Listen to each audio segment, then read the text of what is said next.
네, 안녕하십니까. 신기수입니다. 자, 어젯밤에 다행히 이제 미국 시장이 이제 반등에 성공을 했습니다.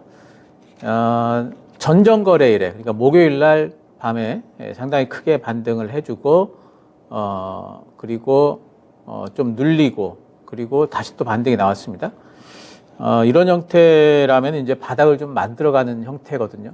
그래서 이제 상당히 좀 긍정적으로 좀 보이고, 어제 같은 경우에는 특히 좋은 소식이 하나 있었는데, 이제 영국 쪽에 들렸죠. 영국의 이제 제레미 헌트, 지난번에 재무장관이었던 사람, 짧은 기간에 경질되고, 새롭게 올라온 사람이 아무래도 총리 라인이 아닌 것 같아요.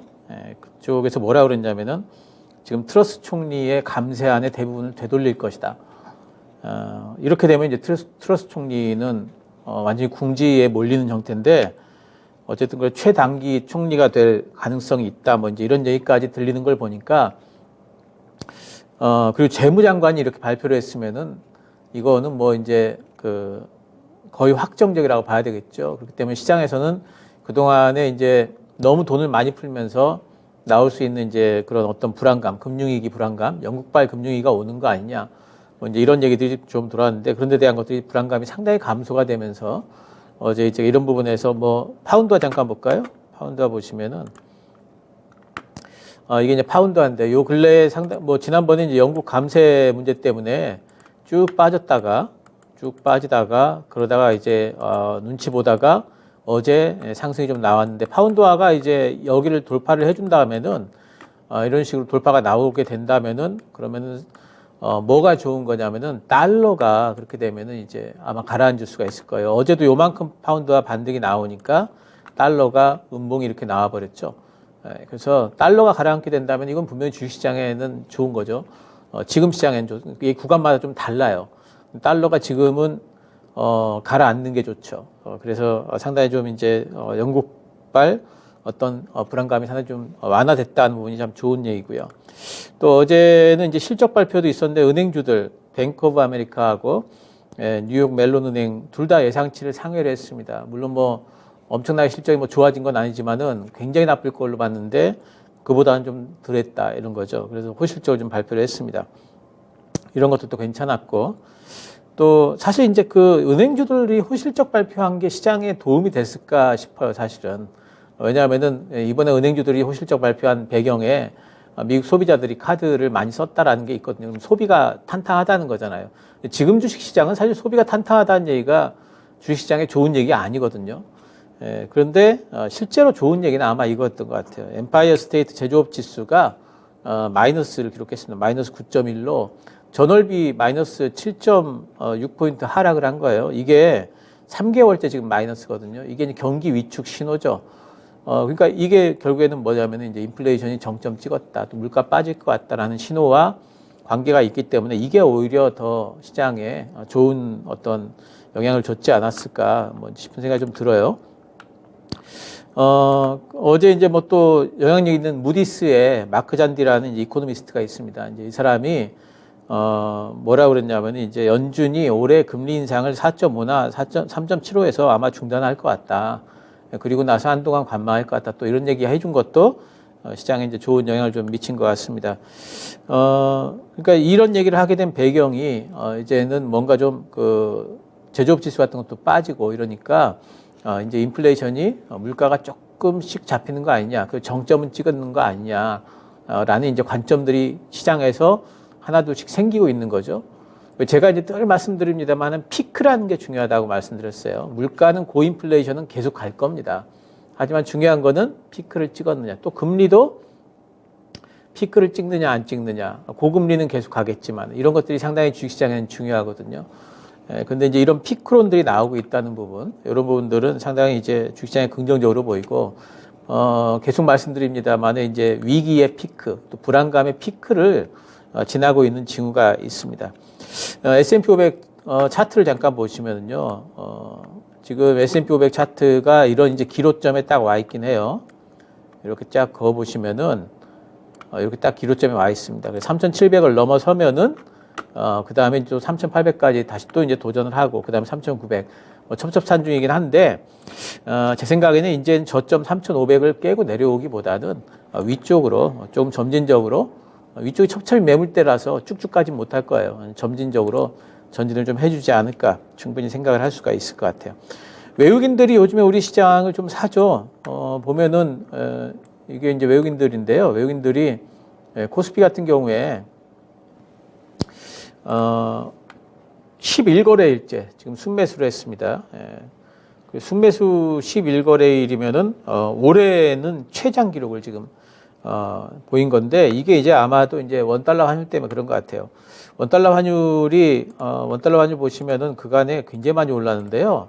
엄청나죠. 그리고 연초부터 시작해 보면요, 얼마가 올랐냐면 한 20% 올랐습니다. 여기부터 여기까지니까 20%가 올랐어요. 그 얘기는 뭐냐면은 같은 달러 가지고 우리나라에서 원화를 20% 더 살 수 있다는 얘기고, 주식 시장으로 따지면은 실제 지금 주식 지수보다 사실은 20% 밑에 있다는 소리예요.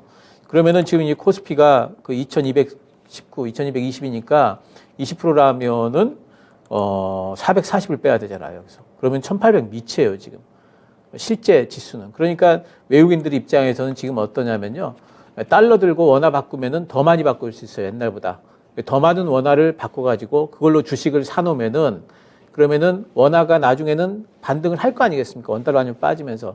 환차익도 노리고 주식 수익도 노리고 절호의 찬스다, 이렇게 생각할 수도 있죠. 긍정적으로 보면. 그래서 그런 자금들이 이제 들어오는 것 같고, 이런 것들도 생각을 해보면은 시장을 하단을 만들어주는 하나의 이제 요소들이 되고 있는 것 같습니다. 코스피 기준으로 반등이 좀 나오면은 이제 2300까지는 일단 갈 것 같아요. 근데 2300을 돌파하느냐 마느냐, 요게 이제 관건일 것 같고, 2300 돌파가 되게 된다면은 2400에서 450 사이, 요 정도 선까지는 좀 전진을 좀 해주지 않을까, 뭐 예상을 좀 해보고 있습니다. 그래서 저는 이제 계속 지난 금요일부터 매수 사인을 좀 드렸는데, 조금 매수 사인의 강도가 좀 더 강해질 수가 있는 것 같아요. 지금은 뭐 바닥에 대한 어떤 느낌이 좀 더 강한 느낌이 있어서 이제부터는 매수를 조금 더 적극적으로 해나가도 되지 않을까 생각을 하고 있어요. 그리고 낙폭과대 실적주들 뭐 최우선으로 해야 되겠고, 또 기조적인 성장주들이 있습니다. 낙폭과대면서 기조적인 성장주, 그러면 제일 좋겠죠. 어딥니까? 2차 전지죠. 그리고 조선주들 같은 경우에는 지금 턴어라운드에 대한 전망이 계속 있고, 현대미포조선이 만약에 턴어라운드 됐다라는 소식이 들리게 되면은 조선주들 또 한바탕 또 올라가겠죠. 조선 기자재주들 많이 빠져 있죠. 반도체 쪽은 제가 선별적으로 들어가자 그랬죠. 내년도까지 업황이 부진함에도 불구하고 실제 계속 성장하는 걸로 지금 전망이 확실한 그런 종목들이 많이 있어요. 반도체 쪽에도 종목 고르는 거 어렵지 않습니다. 그리고 방산 쪽 지금 많이 빠져 있는데요. 방산 쪽도 실적 성장에 대한 어떤 그런 기조적인 성장에 대한 그런 그 전망이 변한 게 없죠.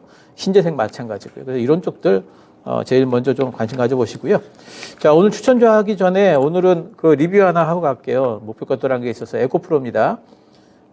에코프로는 제가 목표가를 13만 5천 원 드렸네요. 오늘 실적 발표가 있는 것 같아요. 오늘 실적 발표가 있기 때문에 그러면은 이제 실적 잘 나올 것 같은데, 잘 나온 이후에 재료 선물로 좀 늘릴 수 있습니다. 그러니까 오늘 가지고 계신 분들은 비중 축소 정도 오늘 하시면 좋겠고, 중기적으로 본다면은 저는 에코프로는 2차 목표가 굳이 잡으라 이러면은 저는 18만 원 보고 있으니까요. 참고하셔가지고 대응을 하시기 바랍니다.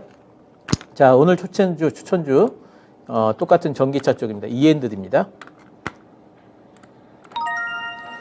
E&D는 이제 2차 전지 이제 촉매 쪽으로 그 사업을 넓혀가죠. 실적이 이제 하반기 때부터 이제 반등을 할 거고요. 원래 하던 이제 배출가스 규제 때문에 요 부분을 이제 국회에서 예산 삭감하는 바람에 상반기 때 실적이 그쪽에 본업에서 안 좋았거든요. 하반기 때는 괜찮을 것 같아요. 지난 7월 달에 2차 전지 공장 증설했는데 5,000톤 규모인데 아마 이제 4분기부터 매출이 발생할 거고요. 내년도에 1분기 때 100% 가동되게 되면 매출이 굉장히 좀 점프할 겁니다. 또 2만 톤 이상 추가 증설 계획도 있고요. 주 고객사가 유미코아인데 양극재 글로벌 1위입니다. 캐나다의 공장 신설, 계속 공장 신설하니까 양극재용 전구체 굉장히 많이 필요하고, E&D는 유미코아하고 독점 계약 맺었죠. 유럽의 원자재법 발동하면은 중국 거 안 쓰겠죠. 지금 이제 유럽이 어제 신문 보니까 유럽이 중국을 지금 뭐 굉장한 경쟁자로 지금 공식적으로 또 유로에서 그렇게 또 했습니다. 미국도 마찬가지고 아마 중국산 많이 안 쓸 거예요. 그러면 이제 이런 데들 E&D 같은 업체들, 우리나라 이런 소재 업체들 아마 수혜를 받을 거고요. 특히 이 회사가 하고 있는 소입경 전구체, 요거는 굉장히 많이 쓰이는데 우리나라에서는 하는 데가 이 회사밖에 없어요. 2023년도 2차전지 매출 1,000억 뭐 전망하고 있습니다. 내년도에. 작년에 전체 매출이 700억이었으니까 2차 전지 쪽에만 그렇게 전망하는 건 굉장히 이제 성장 가능성이 있는 거고, 영업이익 올해 뭐 85억, 또 이제 내년도에는 161억, 올해보다도 내년도에 2배 정도 더 성장을 할 수가 있다, 이렇게 보고 있습니다. 지금 뭐 내년도 PER 수준으로 18배 수준인데요. 멀티플이 2차 전지 소재 쪽은 다들 뭐 30배가 넘어요. 그러니까 지금 싸다, 이렇게 봐야 되겠고, 요즘도 차트 보시면은요, 시장 비해서, 시장 움직이는 거에 비해서 종목이 상당히 좀 견조합니다. 견조하고 조금만 시장 반등 나오고 힘이 있으면 확 올라가고 그래요. 그래서 이 종목은 지금 요번에 잡아두면은 상당히 좀 이제 괜찮은 흐름을 보이지 않을까 보이고, 목표가는 35,000원 1차 목표가 잡도록 하겠습니다. 한 번은 박스권 뚫어줄 것 같아요. 손절가는 23,000원 잡고요. 그리고 매수가는 시가 2% 이내로 하도록 하겠습니다. 혹시 너무 뜨면 안 되니까 눌리게 되니까요. 2% 이내 시가로 정하도록 하겠습니다. 시장이 좀 좋아지는 분위기가 있는 것 같아요. 매수 강도를 조금 더 높여도 될 것 같습니다.